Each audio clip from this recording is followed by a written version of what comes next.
Bangladesh টি-20 series খেলছে, বাংলাদেশ টানা 2 match নেদারল্যান্ডসের বিপক্ষে জিতেছে, বাংলাদেশ 8 উইকেট 9 উইকেটে জিতেছে, বাংলাদেশের প্রিপারেশন চলছে এশিয়া কাপের জন্য, সবাই আমরা জানি। এবং এই সিরিজটা শুরু হওয়ার আগে আমরা যা জানতাম বা আমাদেরকে যেই তথ্যগুলো ইনজেক্ট করা হয়েছিল সেগুলো হচ্ছে বাংলাদেশ পাওয়ার হিটিং করতে চায়, সেই অ্যাপ্রোচে ব্যাট করতে চায়, স্পোর্টিং উইকেটে খেলতে চায়। মানে স্পোর্টিং উইকেটে আপনি কখন খেলার পরিকল্পনা করবেন? যখন আপনি হাই স্কোর করার চেষ্টা করবেন, যখন আপনি আপনার দলের পুঁজিকে 180 200 চ্যালেঞ্জিং পর্যায়ে নিয়ে যাবেন, অথবা প্রতিপক্ষের এরকম টাইপেরই একটা পুঁজিকে আপনি চ্যালেঞ্জ করতে পারবেন, চেস ডাউন করার পরিকল্পনা করবেন আপনার অ্যাবিলিটি দিয়ে, তখন আপনি স্পোর্টিং উইকেট চাইবেন। স্পোর্টিং উইকেট চাওয়ার আরো একটা বড় কারণ হচ্ছে বাংলাদেশ আবুধাবিতে যে ম্যাচেসগুলো খেলবে, 3 ম্যাচ খেলবে সেখানটায়, হংকং এর বিপক্ষে, আফগানিস্তানের বিপক্ষে, শ্রীলঙ্কার বিপক্ষে, গ্রুপ পর্বে এশিয়া কাপের ম্যাচেসগুলো, সেই ম্যাচেসগুলোতে আসলে এই টাইপের স্পোর্টিং টাইপের রান হয় টাইপের উইকেটে খেলা হবে। কিন্তু দিন শেষে বাংলাদেশ ম্যানেজমেন্ট, বাংলাদেশ ক্যাপ্টেন, বাংলাদেশের থিঙ্ক ট্যাঙ্কের কথার সাথে কাজের বড়ই অমিল। 2 ম্যাচ জিতেছে ভাই, আমরা সবাই জানি কি ব্যবধানে জিতেছে সেটাও আমরা জানি, নাসুম কয়টা উইকেট পেয়েছে সবাই আমরা জানি। কিন্তু বাংলাদেশ এই 2 ম্যাচে অন্তত কতগুলো বল ব্যাটারদের দিয়ে খেলানোর সুযোগ ছিল, সেই বলগুলো তারা ফেস করায় নাই। শুধুমাত্র টস জিতে কাপুরুষের মতো আমি বলবো বিতর্কিত সিদ্ধান্ত নিয়ে ফিল্ডিং করার যে ডিসিশনটা নিয়েছিল তার মাধ্যমে, সেই তথ্যটা কি আমরা ঠিকঠাক ভাবে জানি? একটু জানিয়ে দিই, অনেকে আমরা জানি। প্রথম ম্যাচে বাংলাদেশ 39 বল আগে জয় পেয়েছে, মানে 39টা বল বাংলাদেশের ব্যাটিং লাইন আপ বা ব্যাটিং লাইন আপের যে যারা রয়েছেন তাদেরকে খেলানো প্রয়োজন বলে ম্যানেজমেন্ট মনে করে নাই।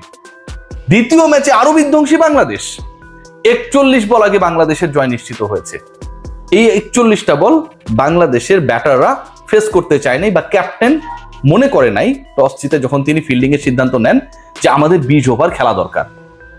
যেই দলটা স্পোর্টিং উইকেটের দাবি তুললো, যেই দলের দাবি পূরণের জন্য মিরপুরের ধানক্ষেত থেকে সিলেটের স্পোর্টিং উইকেটে নিয়ে যাওয়া হলো ম্যাচেসগুলোকে, পুরো সিরিজকে, সেই দলের ক্রিকেটাররা, সেই দলের ম্যানেজমেন্ট, সেই দলের ক্যাপ্টেন, তারা ফেভারেবল অবস্থায়, মানে টস জেতা মানে তো আপনার ডিসিশন নেওয়ার সুযোগ রয়েছে, ফেভারেবল অবস্থায় থাকার পরেও ব্যাটাররা 20 ওভার ব্যাট করবে সেই সিদ্ধান্তটা নেয় না।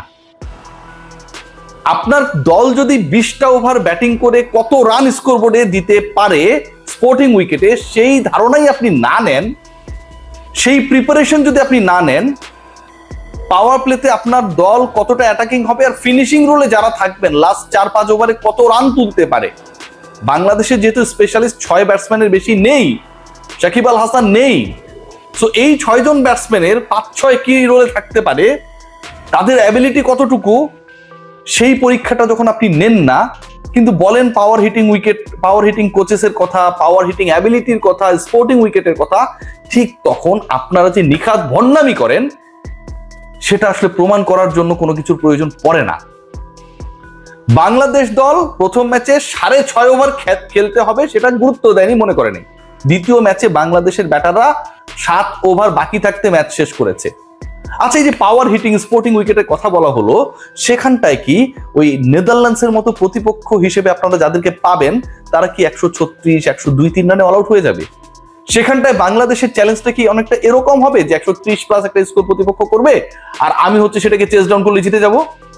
সেখানটায় কি চ্যালেঞ্জটা অনেকটা এরকম হবে যে 102-3 এর বেশি প্রতিপক্ষ করতে পারবে না আর বাংলাদেশ 9 উইকেটে জিতবে? Different challenge is waiting for the batting line up. Bangladesh দলের যদি খেলাটা দেখেন, বাংলাদেশ দলের যদি রিসেন্ট পাস্ট দেখেন, বাংলাদেশের সবচেয়ে চ্যালেঞ্জিং জায়গা হচ্ছে ব্যাটিং ডিপার্টমেন্টকে মজবুত করা, নট বোলিং। ওই যে নেদারল্যান্ডসের বিপক্ষে বাংলাদেশ ছোট রান চেস করেছে, সেটার পুরো কৃতিত্ব হচ্ছে কিন্তু বোলাররা তাদেরকে আটকে রাখতে পেরেছে।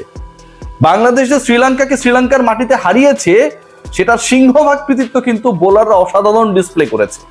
পাকিস্তানকে যে বাংলাদেশ ঘরের মাঠে হারিয়েছে, সেটারও কৃতিত্ব মেজরিটি বোলারদের। যদি তাই হয় তাহলে তো বোলিং ডিপার্টমেন্টে আমি ফেভারেবল অবস্থায় রয়েছি, কমফোর্ট জোনে রয়েছি। আমার সমস্যার জায়গা কোথায়? ব্যাটিং। সেই সমস্যার জায়গা যদি ব্যাটিং হয়, সেই ব্যাটারদেরকে আমি পুরো 20 ওভার খেলার চ্যালেঞ্জ দেই না।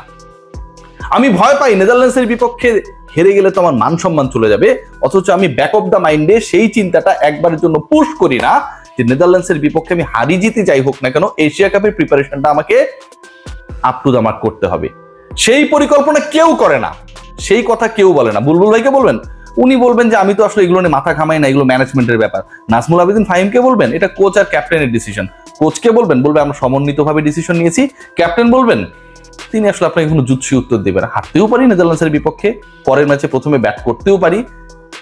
মানে তাদের মনে হয় যে খেলতেছে আর আমরা খেলা দেখতেছি, বিশাল আমাদেরকে কৃতজ্ঞ করতেছে বাংলাদেশ দলের কথাবার্তা শুনলে তাই মনে হয়। সালাউদ্দিন সাহেব বলেছেন যে বেশি আকাশে তুলেন না আর দ্রুত আকাশ থেকে নিচে নামায় না। বাংলাদেশ দল যখন দ্রুততম সময়ের মধ্যে একদিনের ব্যবধানে একই টাইপের বিতর্কিত সিদ্ধান্ত নেয়, তখন আসলে কোচের এই বক্তব্য সাধারণ মানুষ শোনার আগে তার দলের ক্রিকেটাররা যে শোনে না, ম্যানেজমেন্ট যে শোনে না, অথবা এমনও হইতে পারে যে ম্যানেজমেন্ট যেটা চিন্তা করছে সেটা সালাউদ্দিন সাহেবও নিজেও চিন্তা করছে যে আগে ব্যাটিং নিয়ে সেফ থাকি, বাংলাদেশ তো হ্যাট্রিক সিরিজ জিতে যাবে, তার মানে আমাদের কোনো টেনশন নাই, কোনো জায়গা থেকে সমালোচনা হবে না। ঠিক ওই জায়গাটায় আসলে বুমেরাং হয়। লাস্ট টি-20 ওয়ার্ল্ড কাপের কথা চিন্তা করুন। এশিয়া কাপ তো এটা ফলোড বাই দ্য নেক্সট টি-20 ওয়ার্ল্ড কাপ ইন ইন্ডিয়া, যেখানটা স্পোর্টিং উইকেটে খেলা হবে। মজার ব্যাপার কি জানেন, গত ওয়ার্ল্ড কাপে যদি আমরা খেয়াল করি, বাংলাদেশ সাউথ আফ্রিকাকে হারাতে পারত, বাংলাদেশ আফগানিস্তানকে হারিয়ে সেমিফাইনালস খেলতে পারত। জানেন, আফগানিস্তানের 115 বাংলাদেশ চেস করতে পারে নাই।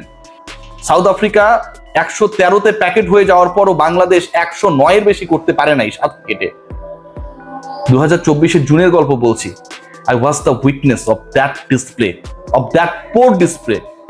বাংলাদেশ ইউএস এর বিপক্ষে গিয়ে ইউএস এর কাছে হেরেছে। বাংলাদেশ রিসেন্ট পাস্টে পাকিস্তান ট্যুর করার আগে ইউএ এর কাছে টি-20 ফরম্যাটে হেরেছে।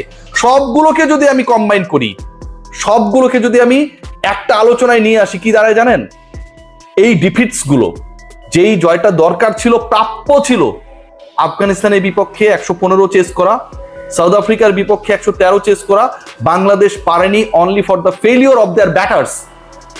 বাংলাদেশ যখন হেরেছে ইউএর বিপক্ষে, that was also the cause of our failing in batting department. That was also the cause of our failure in batting department against USA as well. যখন আপনার ব্যাটিং ডিপার্টমেন্ট এত প্রশ্নবিদ্ধ, যখন আপনি বড় চ্যালেঞ্জে গেলে ব্যাটাররা পারে না, ঠিক তখন ব্যাটারদের আপনি কোনোভাবেই 20 ওভার খেলানোর ব্যবস্থা করার সুযোগ পেয়েও সেটা করেন না। কত বড় প্রতারণা করা হয়েছে পুরো দলের সাথে এই ডিসিশনস গুলো নিয়ে। আমার আলটিমেট মিডল অর্ডারের স্ট্রেংথ কতটুকু সেটা আমি এখনো যাচাই করতে পারি নাই ভাই। সাইব একটা ম্যাচে রান করেছে, তাওহিদ হৃদয়ের যে ফর্মে ফেরা দরকার সেই সুযোগটা কি ম্যানেজমেন্ট করে দিয়েছে? তারা এমন ডিসিশন নেয় যেন তাড়াতাড়ি করে প্রতিপক্ষ অল আউট হয়ে যায় আর বাংলাদেশ 7 ওভার বাকি রেখে জিতে যায়। চিন্তা করে দেখতে পারেন, জাকের আলী অনেক কতদিন ধরে ব্যাট করে না ওই রোলে, আমরা কি সেই চিন্তাটা একবার প্রপারলি করতে পেরেছি? পারি নাই।